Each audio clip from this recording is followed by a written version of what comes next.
So we have the two versions of the Downunder. This one here, which is the in-ground version, and then we have the in-deck version. With the in-ground version, we are limited by cavity space here. So what we recommend is a 10-meter long edge-bound cover or a 12-meter long non-edge-bound cover.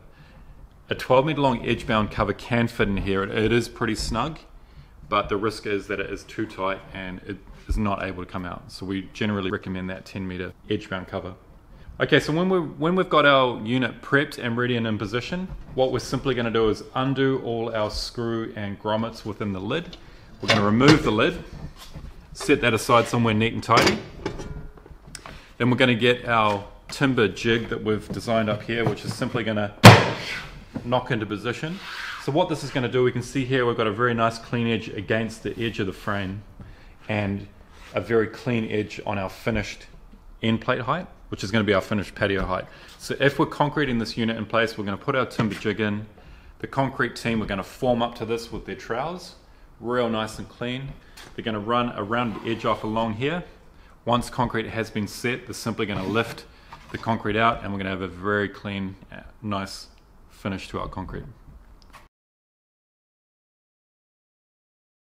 Alright guys, we just had a look at the in-ground version, so let's take a look at the in-deck version. So this is our in-deck Downunder. This is set into joist work, simply fixed off through our frame. This joist setup is at 270 mils apart, exactly. What's going to happen there, we have our 200 mil joist. We're going to run two sets of joists here. So we're going to have a 90 by 45 followed by a 150 by 45 on the outside. That's to give us a nice bit of space in the cavity. When the cover is rolled up, it's not going to be impeded. This unit can take almost any length cover.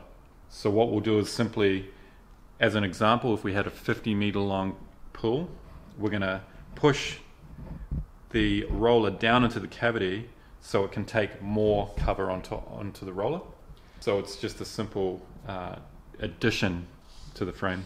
So once our joist work is ready, we'll simply remove the lid, taking our Allen keys and grommets out.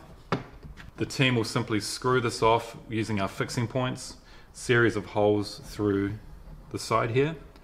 If we're finding that the unit's flexing too much, we have this additional fixing point with a right angle bracket which will fix in and under onto the frame and back onto the joist setup.